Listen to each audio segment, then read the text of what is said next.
Pónganse con la cámara, ¿puede ser?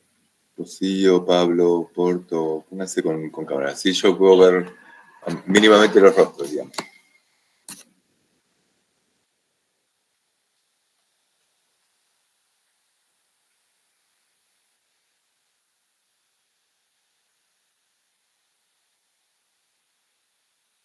Bueno, ¿cómo vienen ahora? ¿Pudieron estudiar un poco más ahora, estas semanas?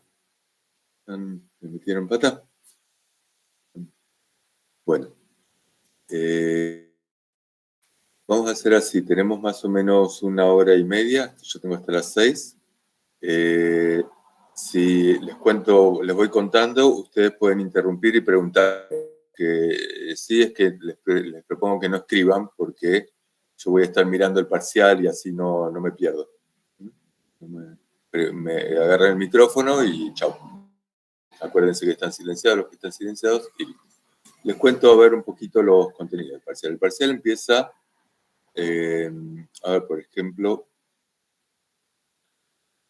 les pongo en uno de los temas como larga con un problema de salud, como el que tienen habitualmente en los trabajos prácticos. El problema de salud tiene tres diagnósticos, 3 problemas de salud posibles.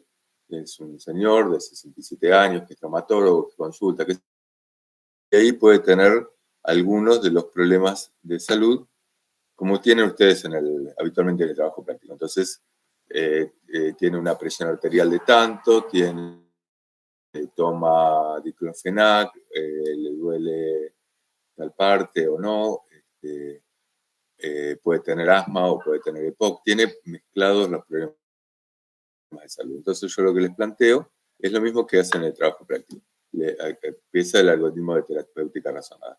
Como acá, digamos, no les puedo tomar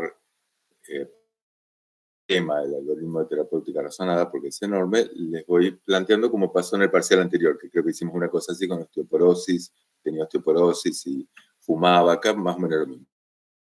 Digamos, hay una persona que puede fumar, que tiene distintas situaciones, y entonces les planteo estos problemas de salud, digamos. Y a partir les planteo acá y les pido algunas preguntas. Dentro de las preguntas, no necesariamente son las mismas preguntas que ingresan en el algoritmo. Una cosa, para no olvidarme, es, ustedes ahora, digamos, tuvieron unos días como para mirar el material bien. Yo lo que les diría es, en estos 2 días que quedan, miren bien apuntes de cátedra.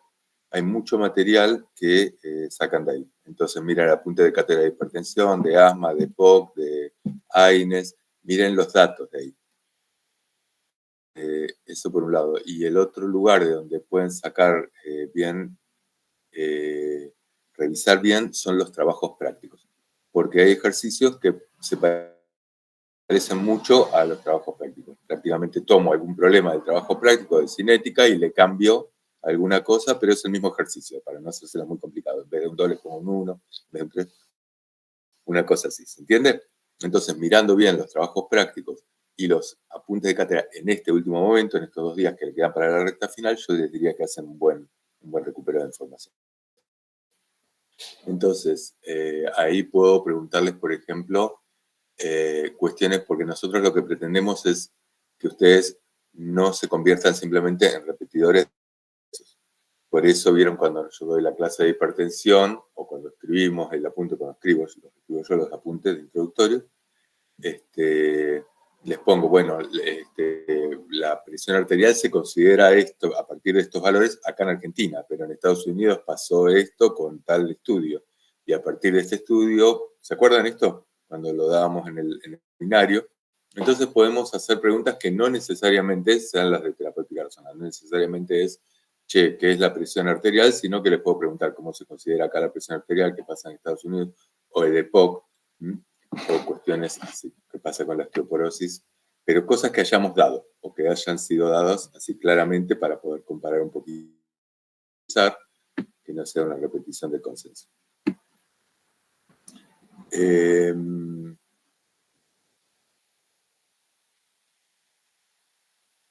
Pero les pedimos esto, decir, bueno. Después, las definiciones, si les damos un paciente que tiene, no sé, asma, la definición de asma, cuando le ponemos definición de asma, acuérdense que dentro de la definición entra definir la enfermedad, datos epidemiológicos, la clínica, las clasificaciones, la evolución natural de la enfermedad. Esto igual se los escribo. Acuérdense de poner todo esto, pero esto lo tienen que tener claro. Che, asma es tal cosa, EPOC es tal cosa, se caracteriza por esto. La clínica, en pocas palabras, la clínica es tal, se requiere tal método diagnóstico y se clasifica de esta manera. Y la evolución natural va a ser, digamos, los pacientes tienden a empeorar o a morir o lo que sea. Esto lo podemos hacer con cualquiera de los problemas de salud. No son tantos los que ustedes tienen. Asma, EPOC, hipertensión, tabaquismo, el tema, bueno, inflamación. Creo que no sé si alguno más, no me acuerdo. Profe, perdón que interrumpa, pero Sí, están diciendo algunos interrumpa. compañeros que no pueden entrar. Espérate que lo hago entrar, como estoy mirando ahí. Gracias. No me figura. A ver.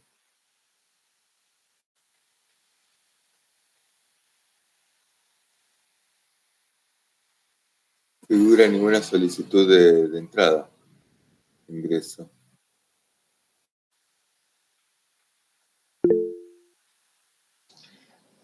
Porque hay un límite, claro. Hay un límite de 100 participantes.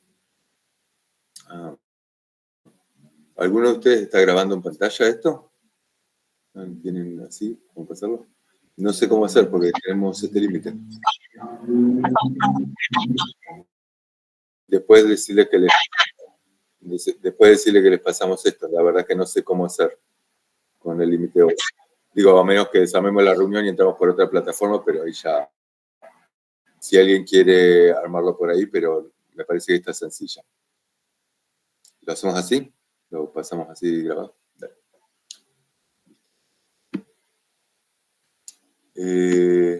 Bueno. Bueno, entonces esta cuestión, ¿por qué las distintas sociedades científicas consideran distintos valores o en qué se sustentan? Otra cuestión que aparece con este problema es, les ponemos las tablas multiatributo, en el cual pedimos para los distintos problemas de salud el mecanismo de acción, la eficacia clínica para los objetivos terapéuticos y los efectos adversos. Nosotros les ponemos cuáles son los objetivos terapéuticos. Entonces decimos, si fuese, no sé, asma, mejoría de los síntomas, frecuencia. Lo mismo que hacemos en el cuál es el puntaje que le están atribuyendo y los efectos adversos de distintos medicamentos. Que se los ponemos acá. Esto para cada uno de los problemas de salud. Hasta acá, digamos, es básicamente lo mismo que hacemos en los trabajos prácticos. Nada más que, bueno, hay que acordarse. Después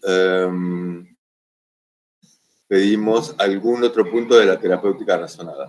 El otro punto puede ser o que planteen su formulario terapéutico o que pongan, acá está pasando un cabrón, que pongan los distintos medicamentos.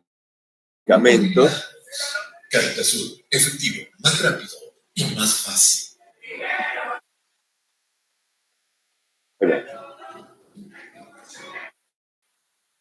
Les pongo o que planteen su formulario terapéutico y en el formulario, como hicimos en el parcial anterior, en el cual tienen que poner las características de eficacia, si mueren o no mueren, mortalidad, lo mismo que en el parcial anterior, o que pongan los medicamentos que usarían para este problema de salud. Un medicamento o dos medicamentos que utilizarían de primera elección para este problema de salud. Les puedo pedir que fundamenten. O no, o simplemente el nombre de los medicamentos. Los medicamentos, ahí digamos, porque estamos acostumbrados, no sé, vemos hipertensión, y hipertensión, todos terminamos estudiando de los consensos, y los consensos te dicen, bueno, es lo mismo si tenés un hipertenso Puedes utilizar un bloqueante cálcico, tipo amlodipina o nifedipina de acción prolongada, puedes usar una tiazida o simitiazida, o clopidogrel, así, o puedes usar un IECA o puedes usar un ARA2. Y entonces uno podría poner cualquiera de estos. Lo que nosotros queremos es desarmar esto, chicos. Nosotros tenemos ahora un paciente que tiene una determinada característica. Por ejemplo, es un paciente o es un paciente que tiene una EPOC o tiene una diabetes o tiene alguna característica y entonces va a tener más o menos indicación de algo. ¿Se entiende? Si es un paciente diabético y hay determinados medicamentos que aumentan el riesgo de insuficiencia cardíaca o retención de líquido o aumentan la glucemia o no sea aprobada para mortalidad, no van a ser de primera elección. ¿Se entiende? Entonces tienen que saber, digamos, no es lo que dice la guía, bueno, son todos lo mismo, porque no son todos lo mismo, esto es lo que hacemos en la cursada. Más allá de lo que diga el consenso, que que dice, todos son de primera elección, ustedes tienen un estudio que es el ORCAT, en el cual hay 4 medicamentos y uno muestra una cosa y otros no lo muestran. Salir un poquito del consenso. ¿Está bien? ¿Me siguen? Hagan así, aunque sea así, no hablo con la computadora. Gracias. Gracias, me siento un poquito. Después de mercado y política de medicamentos, tienen que saber, les pedimos conceptos, como la vez pasada. Pueden ser, los conceptos que entran son siempre qué es un medicamento genérico, qué es el nombre genérico de los medicamentos, tienen que saber ejemplos. Les podemos poner qué es un Me Too. ¿Se acuerdan? ¿Alguien puede decirme lo que es un Me Too, por ejemplo? ¿Se acuerdan de este concepto? Sí, es un fármaco que se le cambia una molécula porque está por vencer la patente, entonces sigue manteniendo, digamos, la validez. Pero y es muy similar al original, digamos. Es estructuralmente similar al medicamento original. Claro, pero no es el mismo. No es el mismo. ¿No? Y puede ejemplo, cumplir las mismas funciones. Y los prazoles. Omeprazol, lansoprazol, pantoprazol. Claro, ninguno es más eficaz que el otro, no tienen más efectos adversos, son básicamente lo mismo. Pero sirven para renovar los plazos de patentes. Es otro medicamento que por lo tanto tiene otra patente y va a ser mucho más caro que el anterior. Son medicamentos muy similares que se les cambia algo a la molécula. El 80% del mercado está formado por MITU. Son medicamentos, realmente no son novedades terapéuticas, son similitudes. Y el otro concepto que les podemos preguntar es el de Mongerin disease. ¿Alguien se acuerda lo que es Mongerin disease? Sería el arte de enfermar, los parámetros de corte, achicarlos para que entre más gente y más medicalización sería. Eso podría ser una forma. ¿Qué otra forma?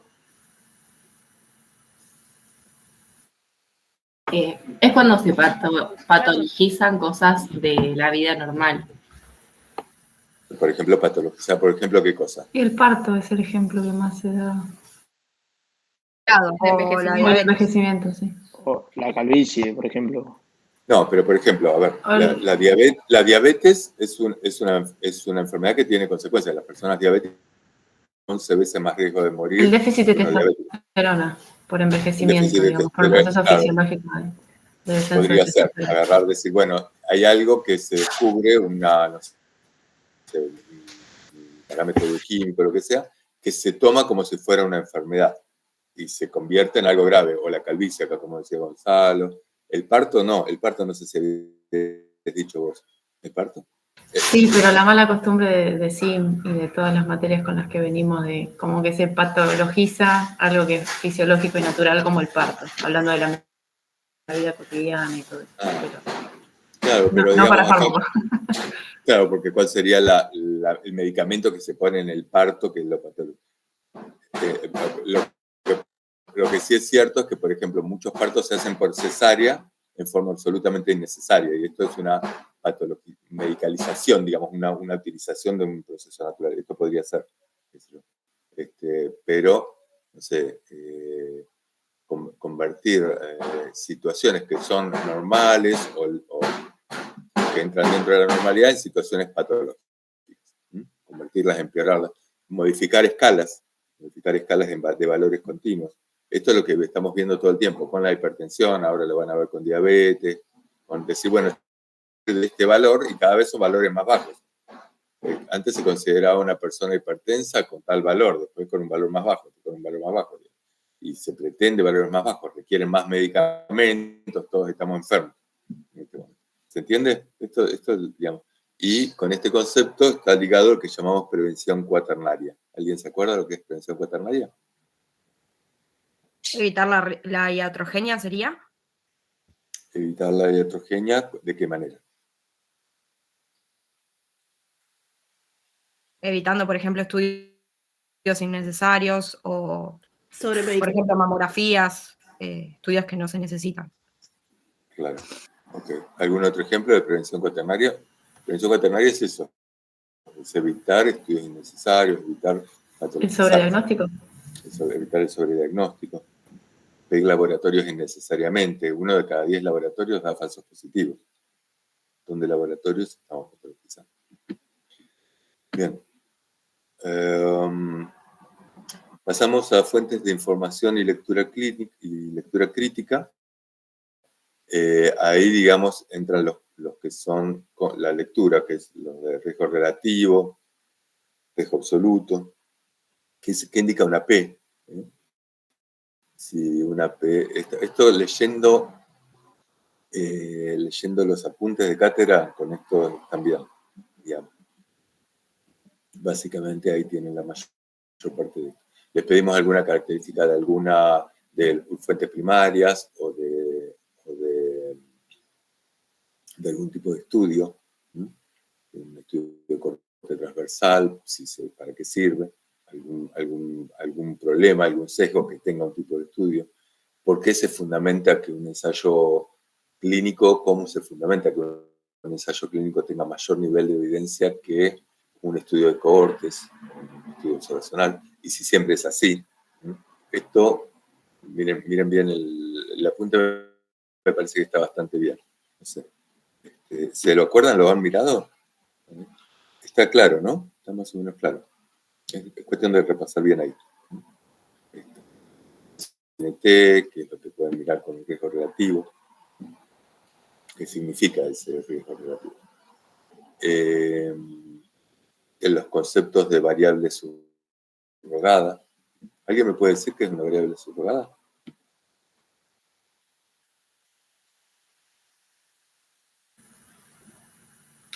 Sí, son, creo, variables que, por ejemplo, en un estudio, sé que no se define con ejemplos, ¿no? Pero tenemos variables, por ejemplo, dependientes e independientes en un estudio, y variables serían justamente eso, variables que no son detectables para el paciente, por ejemplo, o que pasan inadvertidas, como serían, por ejemplo, los valores de glucosa en estudios para diabetes. Es un valor o un signo que nos va a servir para no usar la variable dura o la variable primaria y usarla esa para nuestro estudio, ¿no? Por ejemplo, hablaba de la densidad mineral ósea. A ver, ¿cómo sería el ejemplo con la densidad mineral ósea? Claro, con el, ¿cómo era? DRAX, creo que era, con el estudio que se hace, la densitometría, la densidad mineral ósea nos va a decir si un paciente tiene o no un déficit de... No me sale. ¿Alguien que le ayude? ¿Un déficit de qué? ¿Qué Osteoporosis. diagnóstico? Claro, nos va a decir, che, esta persona tiene osteoporosis. ¿Y eso se hace con qué estudio dijiste? Una densitometría. Con una densitometría. Entonces, uno mide, pero uno está midiendo la densidad mineral ósea, nada más. Ahora, la osteoporosis no es solamente cuánto calcio tenés en el hueso, sino también la forma en que se acomoda la arquitectura. Uno podría tener más o menos calcio y los depósitos de hidroxiapatita estar alterados y haber fragilidad ósea. ¿Se entiende? Entonces hay medicamentos, el flúor, por ejemplo, a grandes dosis, aumenta la densidad mineral ósea, pero aumenta la fragilidad. Y entonces uno dice, che, hay una buena correlación entre esta variable intermedia, que es la densidad mineral ósea, y el riesgo de lo que quisiéramos medir. ¿Cuál es el riesgo de lo que quisiéramos medir? El riesgo verdadero, lo que uno quiere evitar. ¿Qué es? La fractura. Las fracturas. Entonces, para decir, para medir el riesgo de fractura, lo que estamos midiendo es la densidad mineral ósea, que es un elemento, pero es un elemento. Digamos, si una persona tiene densidad mineral ósea normal y toma benzodiazepinas, que lo tienen medio turulato, disminuye la posibilidad de caídas es mayor, la posibilidad de accidentes de tráfico es mucho más alta y tiene mucho más riesgo de fractura. ¿Se entiende? Es un factor. Entonces, digamos, y un factor que no siempre tiene buena correlación. Las variables subrogadas pueden tener buena correlación con la variable final, o siempre, o hay que evitar la variable subrogada. Hay que evitarlo. Hay que evitarla. Por ejemplo, a ver, la densidad mineral ósea es una variable subrogada. ¿Qué otra variable subrogada me pueden nombrar? Dijimos, son parámetros de laboratorio o signos físicos que son más fáciles de medir. Es más fácil medir la glucemia. ¿Cómo? Para otra enfermedad. La hemoglobina glicosilada. La hemoglobina glicosilada en la diabetes. Es más fácil medir hemoglobina glicosilada, sacar un laboratorio a todas las personas, que evaluar cuántas personas se mueren a lo largo de un estudio, porque eso requiere años y un montón de personas. En cambio, sacamos hemoglobina glicosilada, le damos un medicamento y vemos cuánto baja la glucemia. Esto se hace en 3 meses. Un estudio dura 3 meses contra otro que tiene que durar 10 años. Ahora, si bajar la hemoglobina glicosilada tiene correlación con disminuir el riesgo de muerte cardiovascular, genial. Es una variable subrogada, pero es una variable subrogada válida. ¿Otra variable subrogada? Se me ocurre la de la tensión arterial, que la medimos en hipertensión, que tiene eficacia clínica porque si vos bajas la tensión arterial evitas riesgo cardiovascular, por ejemplo. Claro, entonces es una variable subrogada de la presión arterial. Ahora, si un fármaco baja todos los fármacos que bajan la presión arterial, ¿bajan mortalidad? No, Esto es lo que tienen que revisar. Fíjense, yo lo escribo en la introducción, se los comenté también en el seminario, y está muy clarito si ustedes miran el abstract del ALHAT, que es el estudio que les pasamos, es el estudio más grande de hipertensión arterial. Fíjense los resultados del ALHAT. ¿Qué es lo que pasa con las tiazidas? ¿Qué es lo que pasa con los IECA? Si todos, ¿qué es lo que pasa con la prometacina? El alfa-bloqueante. Si todos bajan la mortalidad, si todos bajan la presión arterial, bárbaro. La segunda pregunta es, ¿todos los que bajan la presión arterial bajan la mortalidad? No. Si todos los que bajan la presión arterial bajan la mortalidad, es una variable bárbaro. Pero con esto pareciera no alcanzar. ¿Se entiende? El Prazosin era el alfa bloqueante, ¿no? ¿Cómo? El Prazosin era el alfa bloqueante. Que estaba demostrado que aumentaba la mortalidad. No aumenta, pero no la baja. No aumenta, pero no la baja, digamos. Sí. No la baja. Este es el tema, entonces uno dice. Una una cosa. Pregunta. Sí. Hablando de las variables subrogadas, o sea, yo podría poner, por ejemplo, porque estaba pensando otro día, como un objetivo terapéutico en una enfermedad, una variable subrogada con, por ejemplo, pacientes con VIH, o sea, A ver, un poquitito más, habla un poquito más cerca, por ejemplo, me pierdo el sonido.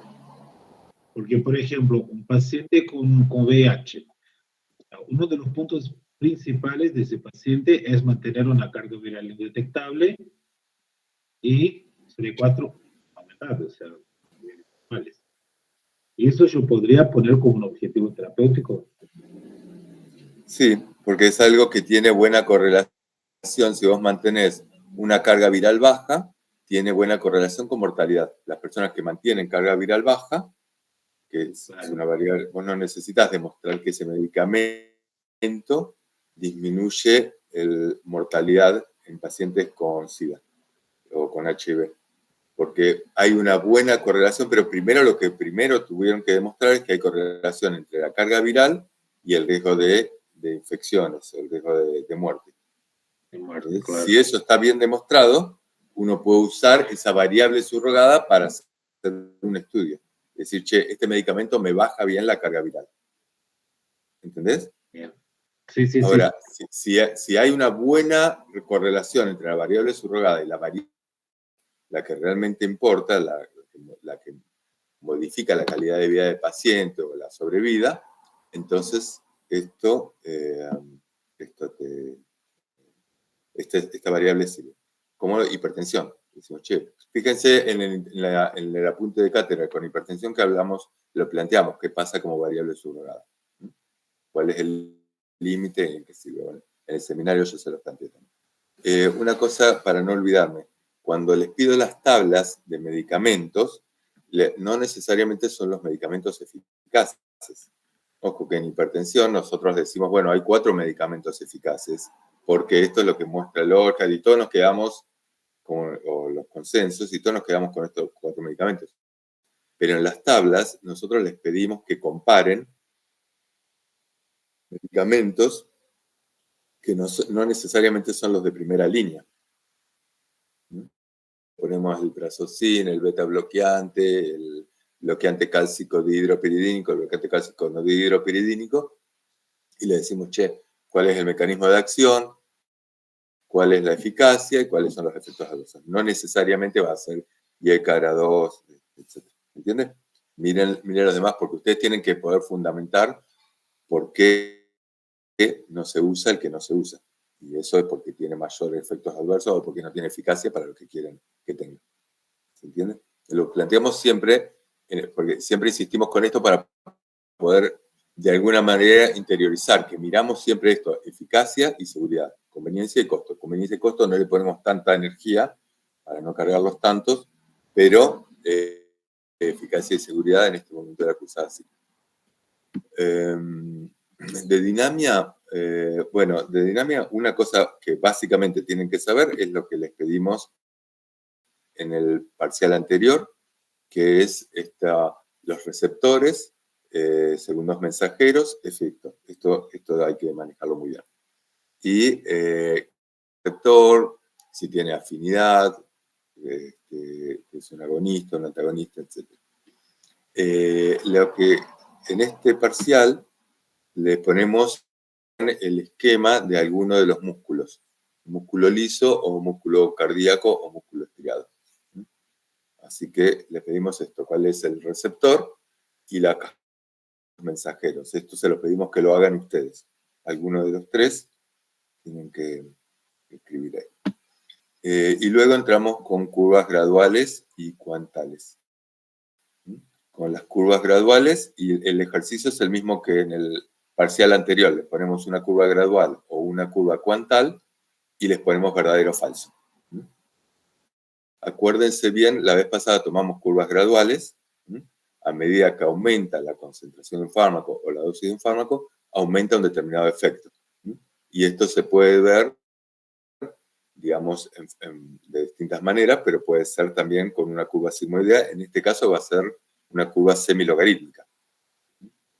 En el caso de cuantales, las curvas son semilogarítmicas. Si ustedes ven el sigmoide, la forma de la S, ¿se acuerdan lo que es una curva cuantal? ¿Alguien me puede decir qué es una curva cuantal?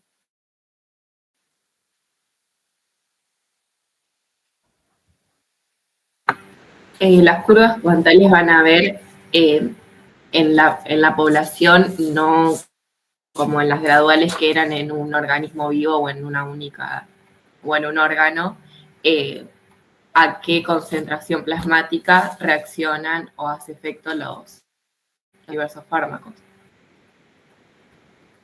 Claro, hablaba de un a todo o nada. O sea, o hace efecto o no hace efecto. Pero vos lo que ves es, a ver, la diferencia entre una curva gradual y una curva cuantal es que ves en abscisas, ¿qué es lo que están viendo en una curva gradual? Vamos, miremos esto. En abscisas, ¿qué ven? Abscisas es la línea de abajo. En abscisas, ¿qué es lo que ven en una curva gradual? La dosis. La dosis del fármaco, dosis crecientes o cantidades de fármaco en algo, en un tejido, en un organismo vivo. Que se hacen muchos, pero es dosis. Y en una curva cuantal, ¿qué es lo que ven? En abscisas. Tiempo. No. Número de pacientes, ¿no era? No, en abscisas. La concentración. La concentración del fármaco. La concentración del fármaco en sangre. ¿No es dosis también? ¿Y la otra es individuos? ¿Cómo? ¿No era dosis y en las ordenadas individuos o personas? Ok, entonces, en las dos puede ser dosis. Es dosis, cantidad de fármaco que se le da. Pero en las ordenadas, no sé quién habló acá, en las ordenadas, ¿qué se pone en curvas cuantales? Número de individuos se pone, ¿no? Número de individuos. Entonces ponemos acá número de individuos. Y yo veo con tal dosis, a tal dosis, a cuántos individuos les produzco efecto. O a qué porcentaje, si son 100 y le produzco efecto, yo digo, che, a un 20% le produce efecto. ¿Se entiende? O puedo poner número, a 20. Pero si son 200, digamos, puedo poner como porcentaje. ¿Se entiende? Lo que pongo en abscisas va a ser la dosis. Pero en ordenadas, lo que estoy viendo no es... La diferencia no es que es un tejido versus una población de individuos. La diferencia es que en las curvas graduales lo que veo es que a medida que aumento la dosis, aumenta el efecto, aumenta la frecuencia cardíaca, aumenta la diuresis, aumenta la contracción muscular, aumenta un efecto. Acá no, acá veo cuántos individuos son afectados. A cuántos individuos afecta. Y afecta significa que puedo ver un efecto buscado, por ejemplo, producir sueño, o matarlo, o lo que quieran, digamos, un efecto buscado. ¿Alguien quiere unirse a esta llamada?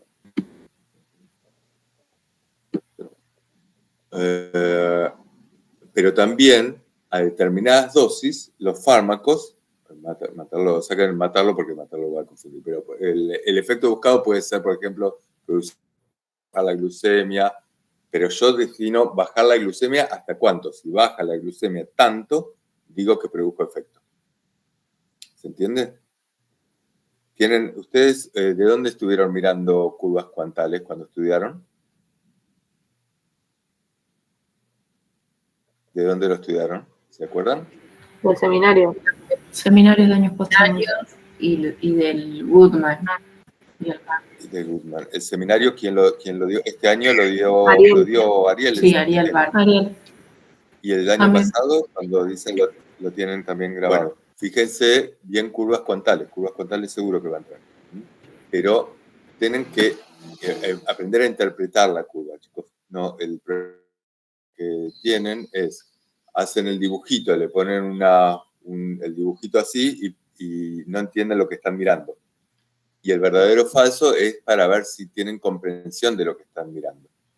Si están mirando un logaritmo o no, cómo se construyó esta curva, si están mirando cantidad de individuos, si están mirando...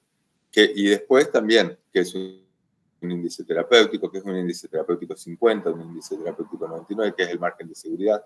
Les puedo pedir valores. Che, con esta curva, si el índice terapéutico te da tanto, ¿cuál va a ser el índice terapéutico? Te da 2. ¿Cuál va a ser el margen de seguridad? ¿Alguien me lo puede decir? Si el índice terapéutico da 2, ¿cuál va a ser el margen de seguridad? El doble. Sería. El doble, a ver qué O sea, significa el 100%. Sería, ¿no? El 100%. El doble, el índice terapéutico del doble significa lo mismo que decir aumenta un 100%. Si aumenta, por ejemplo, si el índice terapéutico 99 diera 2, o el margen de seguridad diera 100%. ¿Qué me está diciendo? ¿Qué significa? Esto es lo que yo les voy a preguntar. Che, dice tal cosa, dice tal otra. ¿Qué me estaría diciendo? Que en ese caso, si duplico la dosis del fármaco, en el 1% de mi población ya voy a tener efectos no deseados. No. Si duplico la dosis del fármaco en el 1% de la población, no. Es el índice terapéutico 99. ¿Qué significa índice? Está dando el margen de seguridad. O sea... Sí, vamos. ¿Alguien se acuerda de la fórmula del índice terapéutico 99?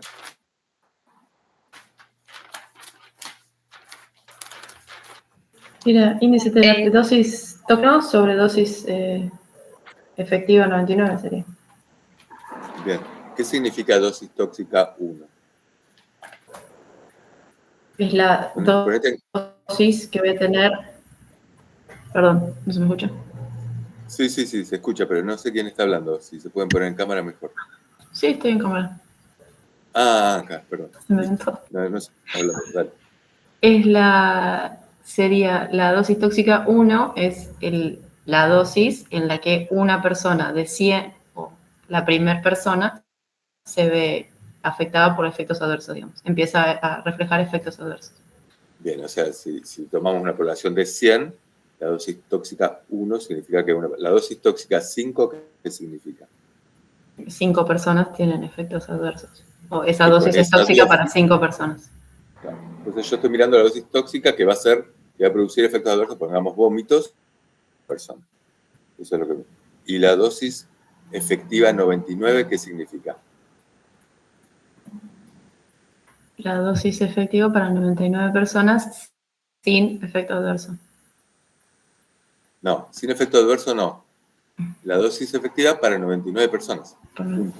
Porque es dosis efectiva 99. La relación entre si tiene efecto adverso o no, lo sacás con el índice terapéutico. Si yo les digo la dosis efectiva 50, ¿qué significa? La dosis a la cual el 50% de la población hace efecto al fármaco. Bien, si le digo la dosis efectiva 75, es la dosis con la cual el 75% de la población, fíjense que están viendo qué porcentaje de la población tiene efecto, o qué porcentaje de la población tiene efecto tóxico. 1%, 3%, supongamos que sean 100 personas. ¿Se entiende? Y lo que relaciona el índice terapéutico 99 es dosis tóxica 1 arriba en relación a la dosis efectiva 99. ¿Sí? Si el índice terapéutico fuera 1, ¿qué significa? ¿Qué me está diciendo? Índice terapéutico 99 igual a 1. O sea, acuérdense. En el 99% de la población voy a tener el efecto deseado y en el 1% restante el efecto tóxico. Es que es lo mismo, que la dosis en la que el 99% de la población se genera efecto tóxico en el 1%. Eso es lo que es. Pero fíjate, empieza con la palabra, fíjate esto, Valentina, empieza con la palabra dosis. Porque lo que estás mirando es dosis en abscisas. Es la dosis con la cual producís efecto en el 99% de la población, produce vómitos, efecto tóxico, en el 1%. ¿Sí? Ahora, si la curvita del 1%, si la curvita de efectos tóxicos estuviera más alejada, se alejase, el índice terapéutico 99 ya no sería 1, a lo mejor sería 2. ¿Qué significa índice terapéutico 99 igual 2? Significa que te tenés que pasar tantas veces a 99 para producir el efecto tóxico en el 1% de la población. ¿Te tenés que pasar cuántas veces? 2. Pero, a ver, vamos a empezar diciendo. ¿Duplicar la dosis? ¿Cómo? Hay que pasarse un 100%. Pasarse un 100%. O sea, duplico la dosis. A ver quién me sigue la frase. Si duplico la dosis con la cual produzco. Dosis efectiva 99. Con la cual produzco efecto en el 99% de la población, si duplico la dosis con la cual produzco efecto en el 99% de la población, produzco el 1% de efectos tóxicos. Voy a producir efectos tóxicos en el 1%. Pero para eso voy a tener que duplicar la dosis con la cual, o sea, ¿es un fármaco más seguro o menos seguro? Más seguro. Más seguro. Más seguro, tiene un margen de seguridad mayor, está más distanciado los efectos tóxicos de los efectos terapéuticos.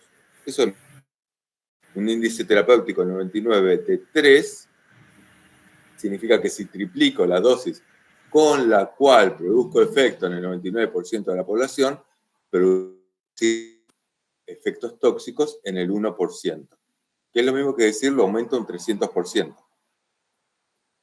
¿No? No, lo aumento un 200%, perdón, un 200%. ¿Me entiende? Si duplico la dosis, si me da el índice terapéutico, me da 2, el margen de seguridad es 100%. Si duplico la dosis, aumento un 100%. Si triplico la dosis, aumenta un 200%. No importa, digamos, pero mínimamente esta parte. ¿Se entiende esto? Tratar de traducir lo que estamos diciendo. El porcentaje de la población que se ve afectada.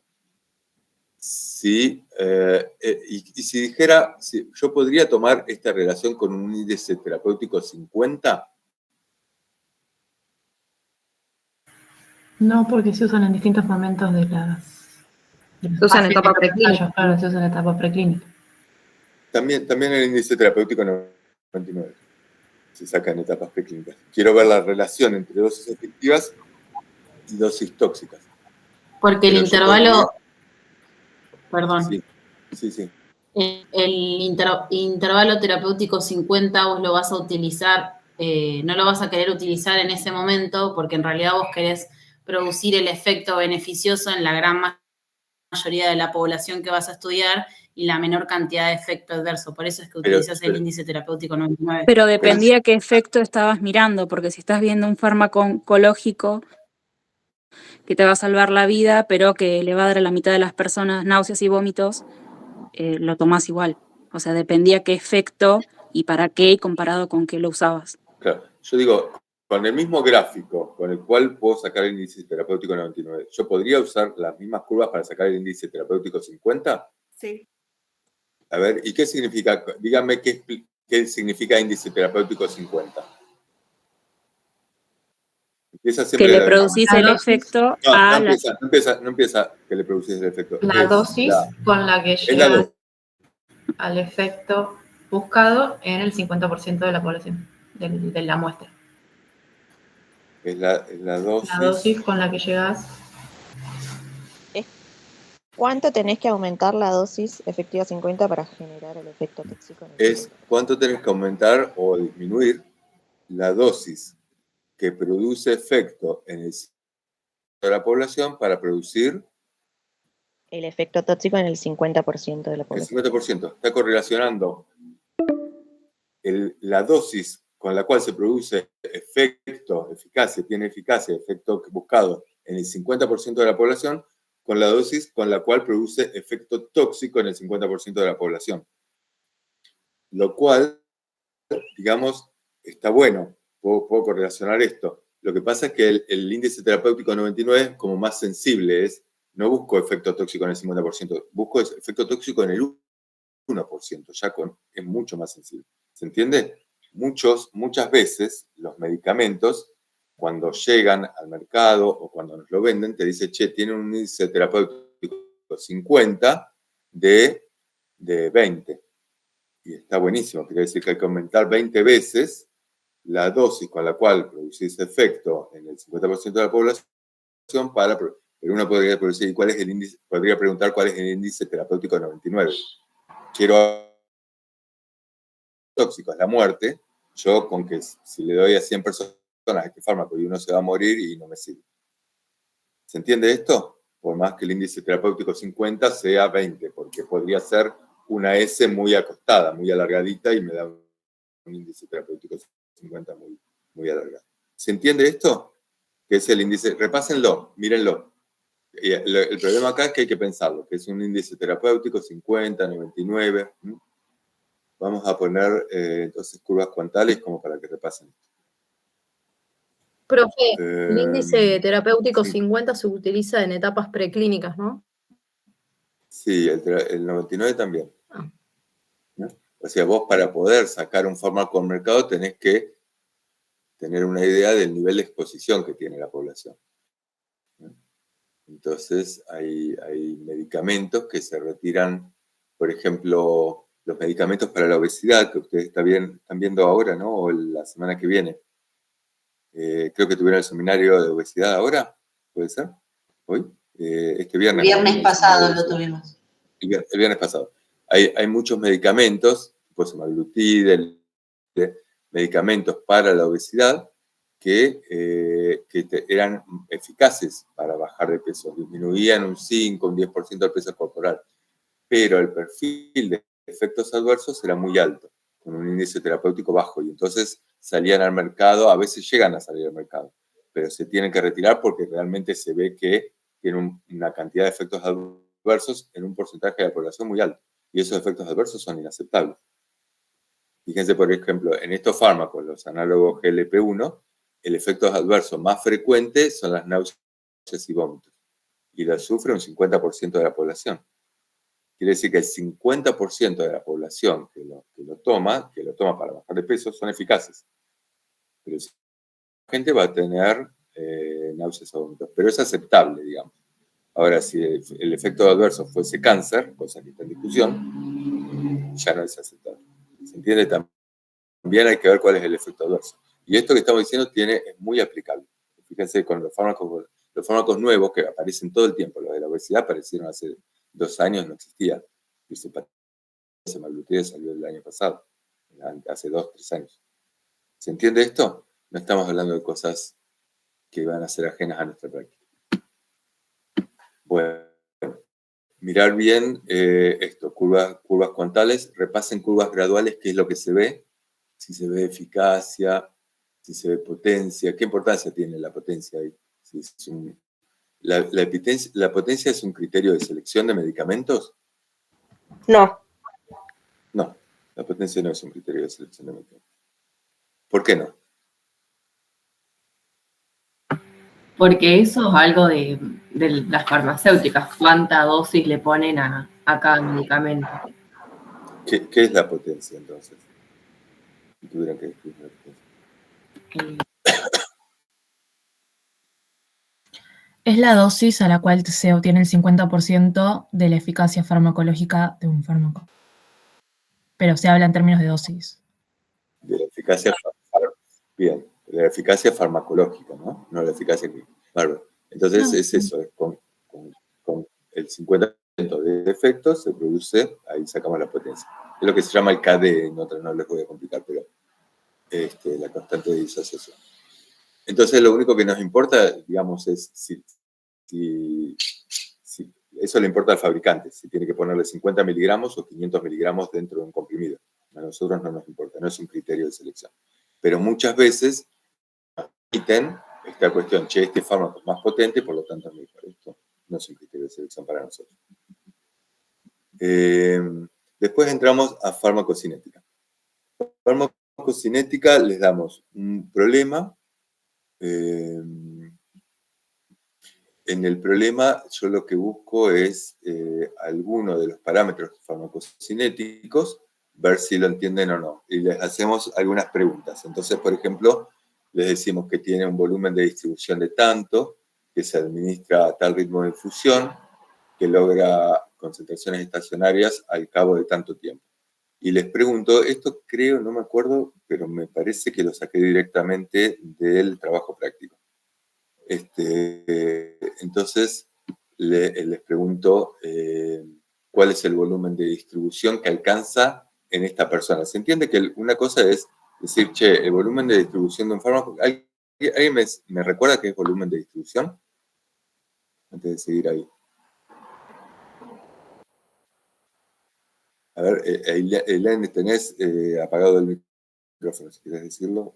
Vale equivocarse, no pasa nada. El volumen de distribución va a ser un volumen teórico, que es el volumen que necesita en el plasma para que haya la misma concentración. El volumen que se necesita para que haya la misma concentración de fármaco en el plasma que en el resto del organismo. Claro, que necesitaríamos agregar, es un volumen teórico que necesitaríamos. Esto lo trabajamos cuando hicimos el taller de farmacocinética. Ahora, este volumen de distribución, el fármaco tiene un volumen de distribución de 5 litros y lo doy a una persona que pesa 20 kilos. ¿Cuál va a ser el volumen de distribución en esa persona? Se multiplica 20 por 3. Claro, 20 por 3 había dicho que era el volumen. 5. 20 por 3. 50. 20 por 3. ¿Cómo? 5, pero no importa. Perdón, no entendí. ¿Qué? Que primero ¿Cómo habías decía? dicho que el volumen de distribución era 5. Claro, a mí también me 5 por parece. Si el 20. volumen de distribución es 5 y la persona pesa 20 kilos, Es 100. sería 5 por 20, sería 100. ¿No? Y entonces, ¿y ahí sería 100 litros kilo o sería 100 100 litros, Sí, porque 100 litros. Marcela. Listo, ya está. Ya es en esa persona ese es el volumen de distribución del fármaco. Entonces, el concepto de volumen de distribución, cuánto puede alcanzar en esta persona, y en función del volumen de distribución en esta persona, en el problema les planteo, che, esta persona tiene una arritmia. Si tiene una arritmia, el fármaco alcanzará el órgano, alcanzará su biofase, y ahí tiene que pensar si atraviesa barreras o no. En el caso de la arritmia, el fármaco a dónde tendría que llegar para producir efecto. Si En el tuviese una corazón, arritmia. En el corazón. ¿Mm? Es compartimento central, está no tiene que atravesar barreras. Está ahí en el corazón. Tiene que llegar ahí nomás. Entonces, ahí, digamos, con un fármaco que esté muy concentrado en plasma, igual alcanzaría. Ahora, si yo lo que quiero es darle un fármaco a una mamá embarazada y darle un fármaco que llegue al feto, tiene que atravesar la barrera. Claro. Si le doy a una persona con meningitis, tiene que atravesar las meninges, tiene que atravesar barreras. Y ahí me interesa correlacionar el volumen de distribución con, bueno, a mayor volumen de distribución, más va a llegar. Entonces le pregunto, che, ¿llega o no al órgano blanco? La otra cuestión que miramos acá en estos parámetros es la vida media de un fármaco. Recuérdense que hablamos de vida media siempre cuando miramos cinéticas de orden 1. de orden 1. Entonces les pregunto cuál es la vida media de un fármaco, porque yo les digo, che, este fármaco alcanzó la meseta, a ver cómo lo puse acá.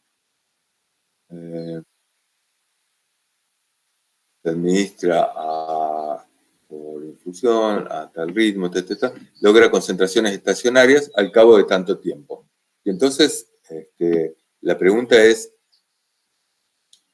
¿de qué depende el tiempo que tarda un fármaco en alcanzar la meseta? Estamos mirando dosis múltiples ahora, no es dosis fija, dosis. 4 o La 5. dosis. 4 o 5 vidas medias. Simplemente mirando esto, yo les pregunto cuál es la vida media y ustedes se fijan. Che, si alcanzó en tanto tiempo, lo divido por 4 y ya está. Entonces ya sé cuál es la vida media. ¿Se entiende esto? No necesitan hacer cuenta, no van a tener que usar calculadora y además es mucho más fácil sacar así. ¿Cuánto tiempo tarda el fármaco en bajar, el 99% prácticamente en desaparecer del organismo? ¿Cuánto de eso, el tiempo que tarda? De la dosis del De la cinética. En una cinética de orden 1. Un fármaco con una cinética de orden 1. Que no desaparece nunca porque siempre es la mitad de la mitad de la Siempre es la mitad, pero ¿cuánto tiempo tarda en hacerse casi indetectable? 4 vidas medias. Más o menos, también vidas medias. Tarda 4 o 5 vidas medias en aparecer. Entonces yo les digo, che, yo les doy un fármaco por vía endovenosa. Les doy amiodarona, antiarrítmico por vía endovenosa. Y al principio, el fármaco tarda, digamos, necesito 4 o 5 vidas medias para lograr la concentración meseta. ¿Todos se ubican en lo que estoy hablando? Estoy mirando concentración plasmática, tiempo. Estoy mirando curvas, las curvas pueden ser a dosis única o curvas a dosis múltiples que le voy dando y mantiene una meseta.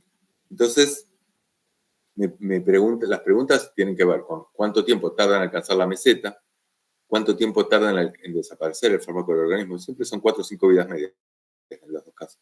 ¿De qué depende la concentración meseta? ¿De qué va a depender esa concentración? ¿Por qué está a este nivel y no a este nivel en el gráfico o un nivel más bajito? ¿De qué depende la concentración? De la dosis inversamente proporcional al clearance sería. Ok. De la dosis que yo le doy. Diaria. De la dosis diaria. Diaria. De la dosis diaria. Entonces siempre miramos de la dosis diaria. Es como acuérdense, en un balde, si yo tuviese un balde lleno de agua hasta un determinado nivel,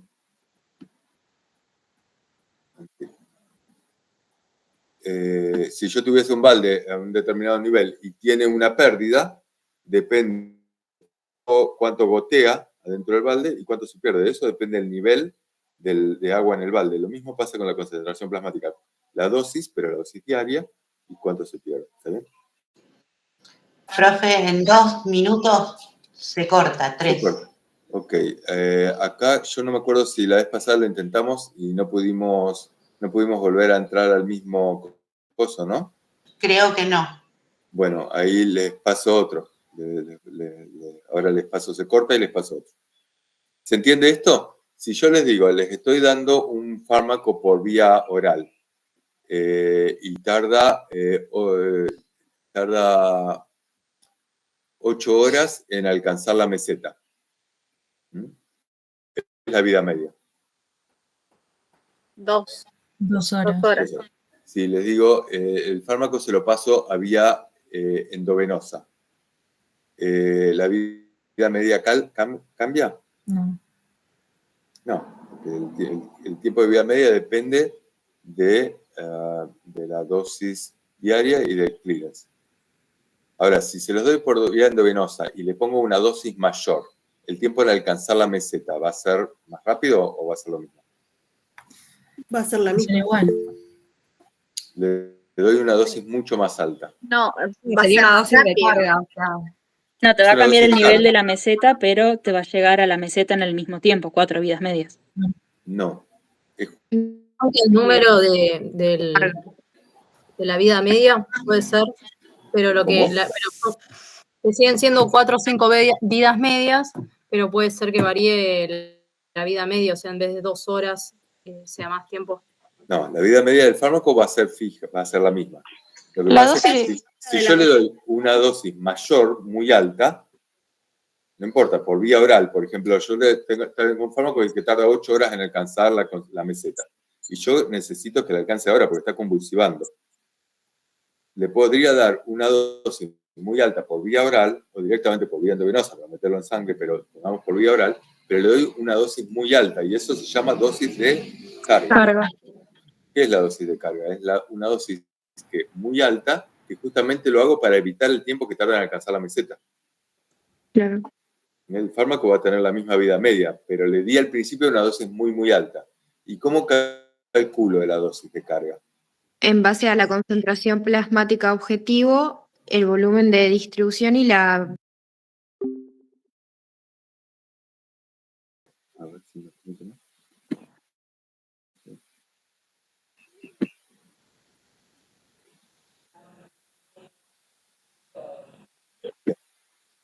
Perdón, acá creo que lo que estoy hablando era el tema de cuánto tiempo, no, si modificábamos la vía de administración, ¿no? No, la dosis La de fórmula carga. de dosis. Bien, para calcular la dosis de carga, entonces lo que tenemos en cuenta es como si fuera una dosis única. O sea, yo quiero saber, para alcanzar tal concentración, se escucha bien, ¿no? Para alcanzar, yo relaciono el volumen de distribución es igual a dosis sobre concentración plasmática. Por lo tanto, Profe, para. Tin. Ay, ya apagó el micrófono, porque si no, no se escuchaba. okay. Cierren y van prendiendo para aprender. No respondo a preguntas escritas, Emily, tenés que preguntarlo.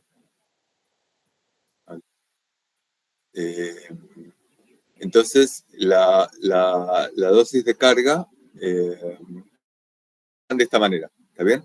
Y si tienen que saber parámetros como la concentración meseta, ¿sí? Tiene que ver con otras cosas, que es la dosis diaria. Esto es básicamente lo que tienen que manejar. Profe, pero ¿cuál había sido tu pregunta en un primer momento? Creo que era si le dan una dosis muy alta inicialmente, ¿qué es lo que hacen? Yo sé que un fármaco tiene una vida media de 24 horas. ¿Cuánto tiempo va a alcanzar en alcanzar la concentración meseta? Va a ser mucho más rápido, porque la dosis es más... No, digo, si yo lo doy, el fármaco 4 días. naturalmente tardaría 4 días. Ahora, para evitar entonces tardar 4 días, le doy una dosis mucho más alta. Pero esa dosis mucho más alta, yo lo que hago es calcular a qué concentración requeriría. Esto en la práctica clínica no lo hacemos. Simplemente se sabe que la dosis de carga del fármaco es tanto. Y se le da una dosis de carga por vía endovenosa, por lo que sea. Pero porque se da una dosis mucho más alta que para evitar justamente el tiempo que tarda en alcanzar la meseta. ¿Se entiende esto? Sí, gracias, profe. Vamos un poquitito más para adelante. Ahí tenemos que tener igualmente cuidado con la concentración. Claro, claro. Vos lo que tenés que saber es cuál es la concentración plasmática que querés alcanzar y con eso calculas la dosis. No te pasa. Y después cuando le das la siguiente dosis, que le das para la concentración meseta, ya estás en concentración meseta. Se la das la siguiente dosis, como ya haciendo el cálculo, cada cuánto le das, etcétera, como para una dosis múltiple.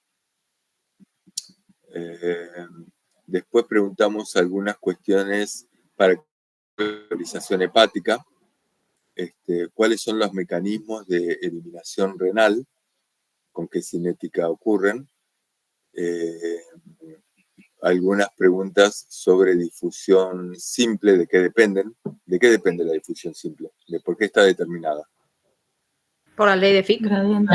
Pero entonces tienen que saber los componentes de la ley de Fick. Alguna preguntita muy sencilla de qué es el pK o vinculando el pK y la acidez. Digamos, si una sustancia con un pK ácido se va a eliminar más rápido o más lento. Creo que es alguna pregunta muy parecida hicimos en el anterior. Y algunas preguntas sobre cinética de orden 0 o cinética de orden características. Después viene el sistema colinérgico.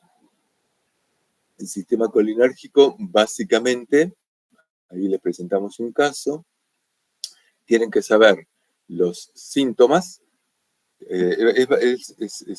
A ver, díganme ustedes, ¿qué es lo esencial del práctico del sistema colinérgico y anticolinérgico? Saber la carga anticolinérgica. Concepto de carga anticolinérgica, esto se lo preguntamos de cabeza. ¿Qué otras cosas?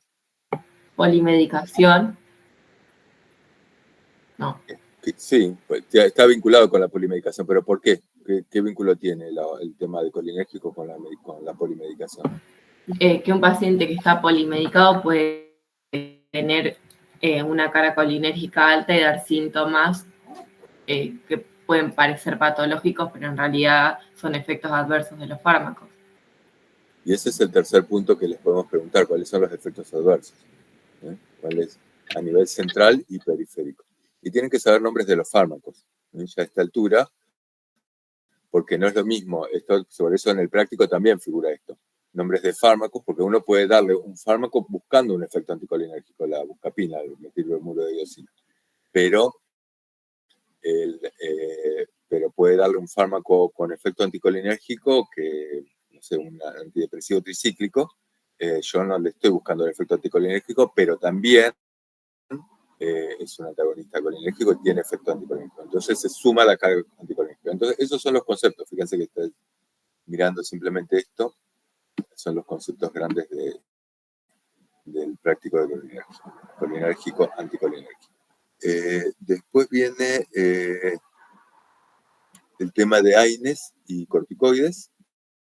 Preguntamos acá. Puede haber algún, ojo que acá también puede haber algún, ¿cómo que se llama? Fisiopatología, explicando los mecanismos, los sitios de acción. Y acá en sí preguntamos alguna correlación entre dosis, entre equipotencia, la tablita. Ahí simplemente para no marearse, tomen hidrocortisona, prednisona, betametasona y dexametasona. Son los que se usan siempre. Hidrocortisona, prednisona, betametasona y dexametasona. Betametasona y dexametasona son muy parecidos. Y los preguntamos a grosso modo. Puede ser que le preguntamos si le damos 5 miligramos si le damos 10 miligramos de prednisona y le tuviese que hidrocortisona, ¿cuánto sería? ¿Alguien así a simple vista lo puede decir? 40. Bueno, a ver, ¿cómo era la tablita? ¿Alguien se acuerda? La correlación. ¿Cuántos miligramos de hidrocortisona correspondían en el efecto antiinflamatorio a tantos miligramos de prednisona? En la tabla, ¿vieron? Creo, no 20 sé, de hidro correspondían a 5 de prednisona, me parece. 20 de hidro, ¿lo tienen así? Sí. Bueno, Profe, entonces, ahí, perdón, sí. no nos tenemos que fijar en la potencia glucocorticoide y eso, es únicamente la equivalencia, La así equipotencia, como sí. dijimos recién. Bien, bien. Sí, sí. Entonces 20 de hidro a 5 de prednisona, entonces 10 de prednisona corresponde a 40 de hidro. Está bien. Claro. Ok. Y si le preguntase con dexametasona o con betametasona, Con betametasona, ¿cuánto? 0,5. 0,5. Con cualquiera de las dos, con acordarse 0,5, creo que uno es 0,6 y la otra es 0,75. Claro, la beta es 0,6. Está bien, acordémonos 0,5 miligramos de prednisona serán 0,5 del otro, digamos. Hagamos una cosa bien grosera como para poder hacer cálculos fáciles. Si duplico en vez de 5 miligramos de prednisona le doy 10, el otro en vez de 0,5 le daré 1. Así una cosa que no necesita, pero esto es después lo que nos permite más o menos darnos cuenta si estamos, por ejemplo, en mi guardia se le da mucha betametasona. Le da mucha betametasona, los médicos no parecen darse cuenta, porque le dan, no sé, 3 miligramos de betametasona y para ellos parece que no es nada, son dosis altas, si uno lo correlaciona con nosotros. Bien, después el tema de los efectos adversos de los corticoides, por supuesto, entra.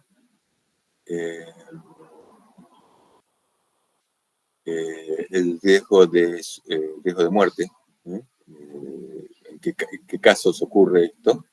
¿Cuánto tiempo es necesario tomar los corticoides? ¿A qué dosis? ¿Qué pasa si lo interrumpe bruscamente? Y después los efectos adversos más frecuentes. Con los AINES, básicamente que son los COX-1, los COX-2, y cuáles son las diferencias en términos sobre todo de riesgo y de eficacia. ¿Alguien me puede decir esto? ¿Cuáles son las diferencias?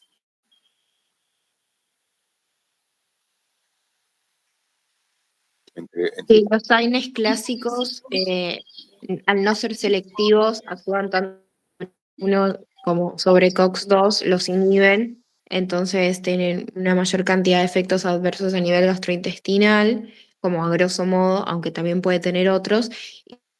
AINES que se desarrollaron como para evitar esos efectos adversos gastrointestinales, que son los selectivos de COX-2, producen otros efectos adversos sobre, por ejemplo, el sistema cardiovascular o el sistema renal. Entonces, yo lo que les voy a preguntar es, por ejemplo, a nivel gastrointestinal, que me pongan cuáles, con nombre y apellido puede ser, ketorolac, diclofenac, cuáles tienen mayor riesgo gastrointestinal, y sabemos que riesgo gastrointestinal son úlceras, son sangrados, y lo mismo a nivel cardiovascular, que no necesariamente va a ser lo mismo. A nivel cardiovascular, ¿todos producen riesgo? ¿Todos los AINES tienen riesgo? Sí, pero no eran los selectivos que tenían mayor riesgo todavía. Okay. Los selectivos pareciera tener, si leen la introducción, esto que les damos, el apunte de cátedra, ahí se acuerdan, creo que les comento el tema de los COXIB, cómo se descubre que tienen riesgo cardiovascular, porque el ROFE-COXIB se descubre porque se daba a muchísima gente, y en realidad en los ensayos aparecía que la gente se moría, tenía infartos y se moría, pero estaba oculto, nadie le daba importancia, pero estaba, uno miraba el dato y estaba en ese ensayo. Miren bien esto, pero todos los AINES tienen, vuelvo a preguntar esto, acá lo que dice, no sé quién respondió, el tema del riesgo cardiovascular, ¿todos los AINES tienen riesgo cardiovascular? ¿Tienen inhibidores COX-1 o COX-2? Sí, si das dosis altas de AINES tradicionales también. y durante mucho tiempo necesitas darle.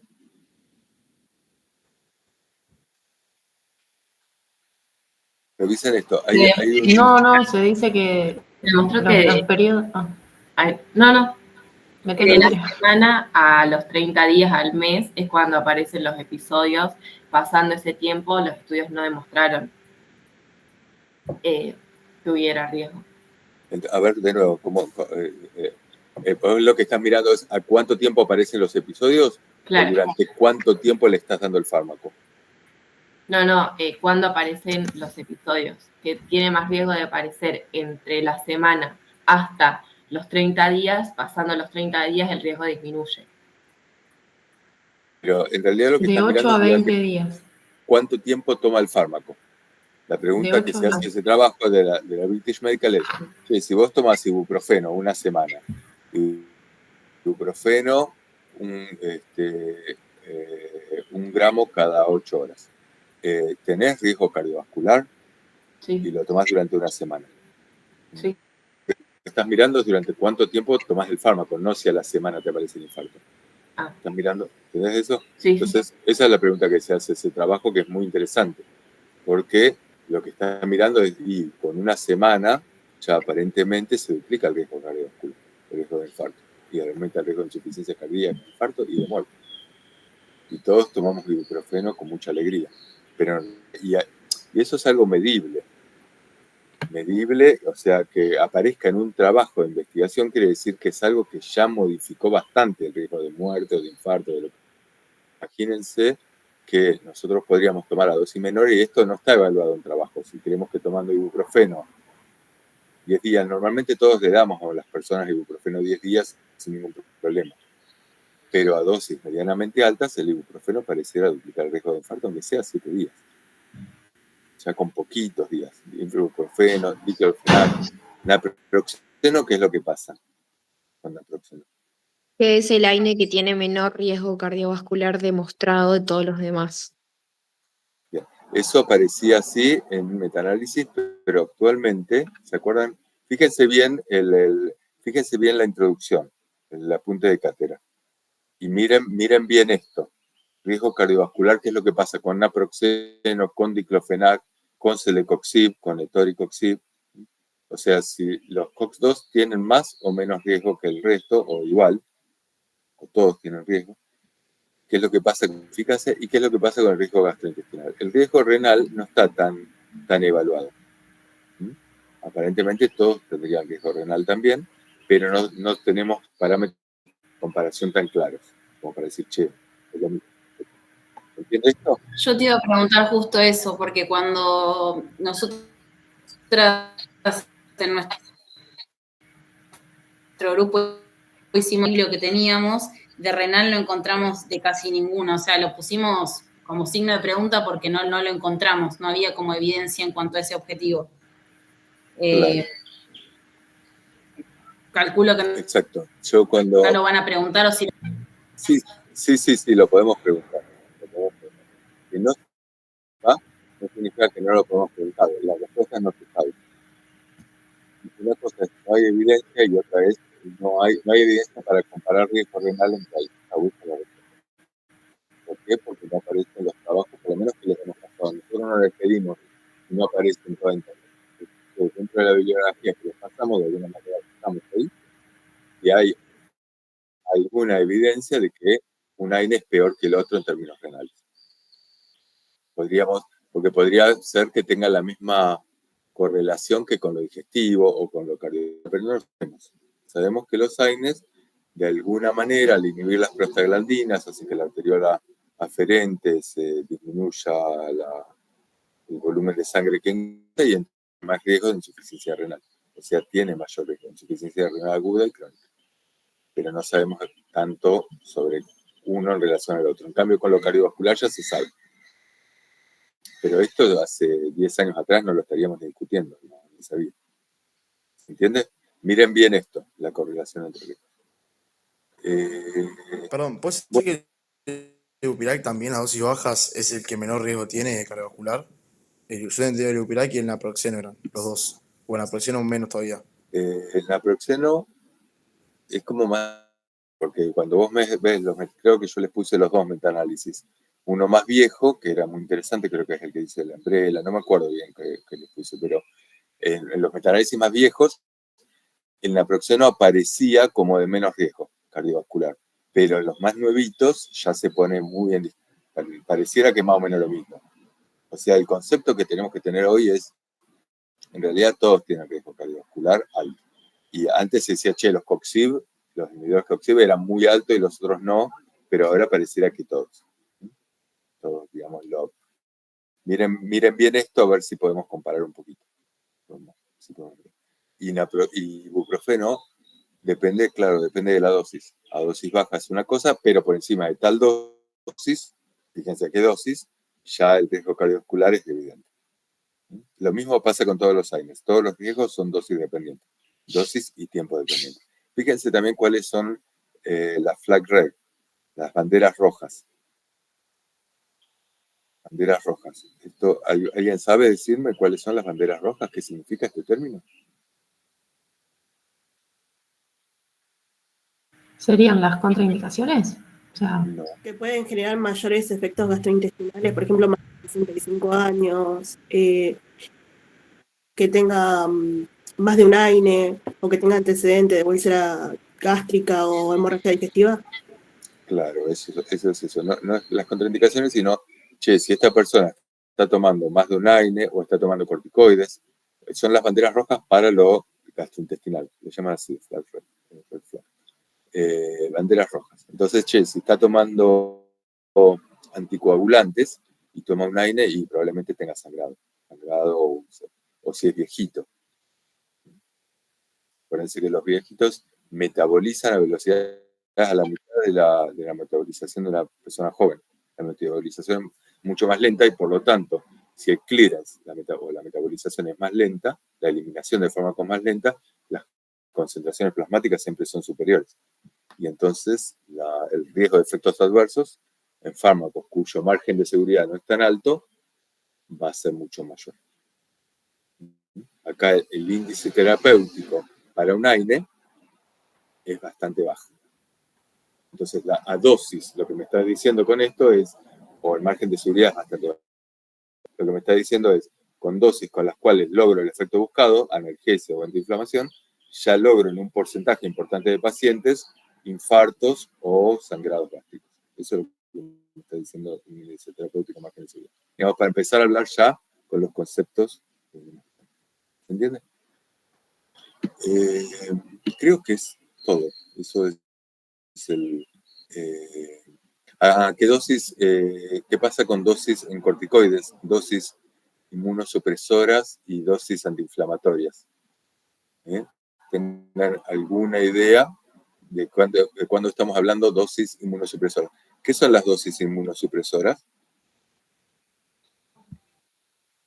Cuando decimos dosis inmunosupresoras, ¿a qué nos referimos? A las dosis que empiezan a hacer efecto en el sistema inmune, que bajan el sistema inmune, que nos ponen en riesgo o ponen en riesgo de contraer infecciones o alguna. Exactamente eso. Es esto que dice la compañera. Fíjense, por ejemplo, en el COVID, mucha gente tomaba corticoides. ¿Se acuerdan? Que se decía, che, las personas que toman corticoides tienen menor riesgo de muerte. Esto en personas con muy alto riesgo después se demostró que servía, pero en personas que tomaban corticoides porque tenían COVID aumentaba el riesgo de muerte. Aumentó significativamente. En la India, que daban corticoides a todas las personas a dosis altas, a la epidemia de COVID siguió la epidemia de un hongo que invadía las mucosas y producía lesiones muy importantes y muerte. Se llamó la segunda epidemia. Acá no, ni lo sabemos, ¿no? Y ahí en este caso, saber el valor de la dosis o, por ejemplo... O saber qué es dosis suprafisiológica. Corticoides inhalados producen efecto antiinflamatorio y endovenoso o vía oral pueden producir efectos inmunosupresores. ¿Y cuál va a ser la diferencia? A ver, si el corticoide... La pregunta es si el corticoide inhalado... Primero, una cosa, sí tienen que saber, en este caso, dosis. ¿A qué dosis estamos hablando de efecto inmunosupresor. Háganlo con prednisona nada más. Solo con prednisona. ¿A qué dosis tiene efecto antiinflamatorio y a qué dosis inmunosupresor? Porque, qué sé yo, una persona que tiene artritis reumatoidea y buscamos efecto, a lo mejor buscamos efecto antiinflamatorio y con dosis muy bajitas alcanza. Y con dosis más alta tiene mayor eficacia porque es inmunosupresor y la artritis reumatoidea es una enfermedad autoinmune, pero también voy a tener mayor riesgo de infecciones. Más o menos, ¿a qué dosis de prednisona hablamos de efectos inmunosupresores? Y lo otro que plantea la compañera es, con corticoides inhalados, ¿tengo efectos inmunosupresores? Tengo mucha menos posibilidad. Puedo llegar a tener el efecto inmunosupresor, pero con mucho tiempo y dosis altas. Mucho tiempo y dosis altas. ¿Y qué efecto voy a tener con mucho tiempo y dosis altas? Si uso un corticoide inhalado. ¿Qué otro efecto grave? Candidiasis seguro, a dosis habituales. Sí. Tenés candidiasis. ¿Inhibición del eje puede ser? La inhibición del eje. Glaucoma, cataratas, Glaucoma, cataratas, etcétera, candidiasis. Pero también inhibición del eje. El tema de inhibición del eje se juega la vida.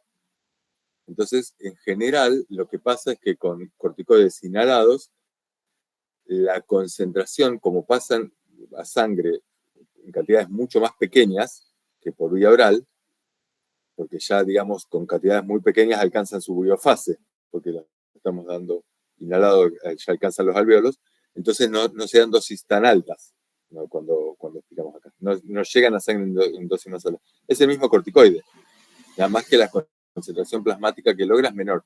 Se entiende que es, digamos, cuando hablamos de dosis y hablamos de concentración plasmática, tiene mucho que ver la vía. Acá. En corticoides inhalados alcanzan grandes concentraciones plasmáticas y alcanzan para un montón de efectos. Muchos efectos locales. La candidiasis puede producir osteoporosis, puede llegar a producir un Cushing, puede llegar a producir cataratas y puede producir inhibición del eje, pero es mucho más rápido. Bueno, ¿alguna que quieren preguntar ustedes? Pregunten si quieren. Yo tengo una duda que me quedó del parcial en cuanto a la definición de riesgo. ¿Con cuál es la que nos tenemos que quedar? ¿La definición de riesgo? Sí, de riesgo en general. A ver, ¿cómo definirías vos riesgo? Porque creo que en el parcial lo que decía era que era la probabilidad de generar un efecto, creo que decía indeseable, si no me acuerdo mal, el efecto indeseable el que se genera con el riesgo. ¿Puede ser que era así? Faltaba la parte de comparable. Estaba la definición en el parcial textual como en el apunte de cátedra, pero faltaba la parte de comparable con un grupo que no consume el fármaco o comparado con las otras posibilidades de que no ocurra el efecto. Ah, ok. Creo Mirá, que era eso, ¿no? porque si vos mirás en el apunte de cátedra, te dice, empieza diciendo esto, y dice riesgo es la probabilidad de que ocurra un evento.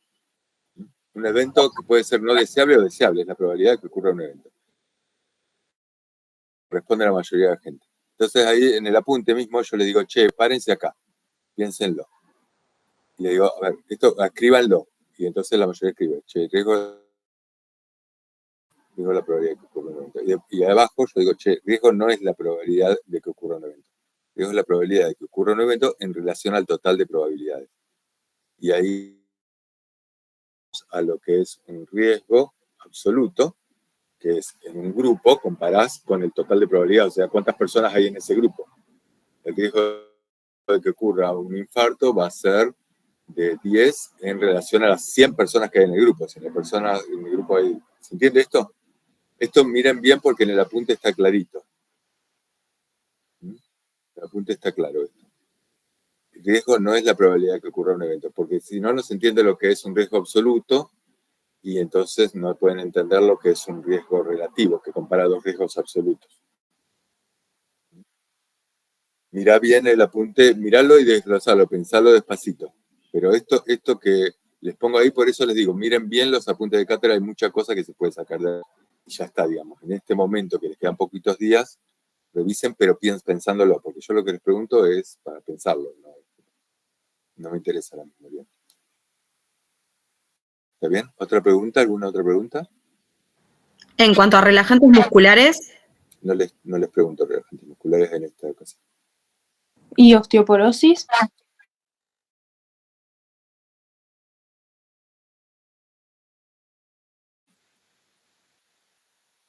¿En qué práctico entra relajantes musculares? Era En colinérgico.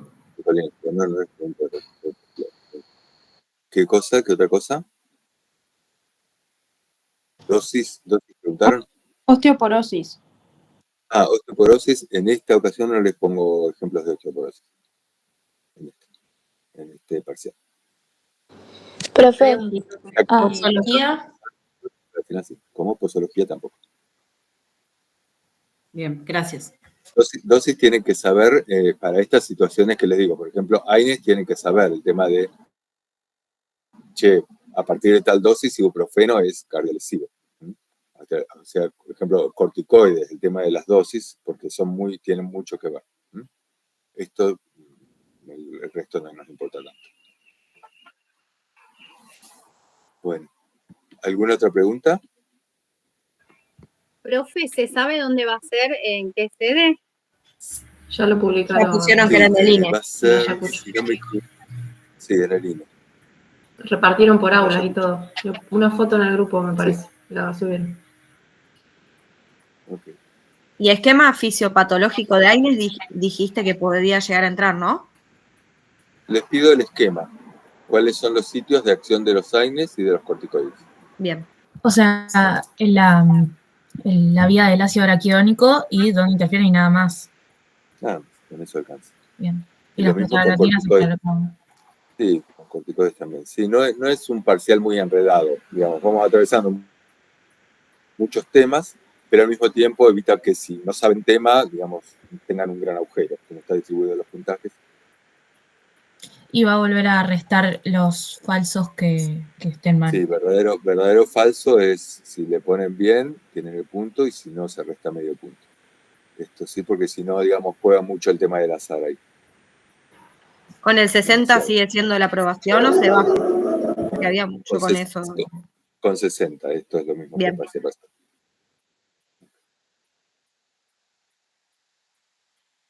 ¿Vamos? ¿Alguien más quiere preguntar algo? Bueno, métanle pata en los días. Prioricen esto que les digo. Miren bien la bibliografía que les pusimos y listo. Bueno, mucha fuerza. Muchas gracias. Muchísimas gracias, profe. Gracias.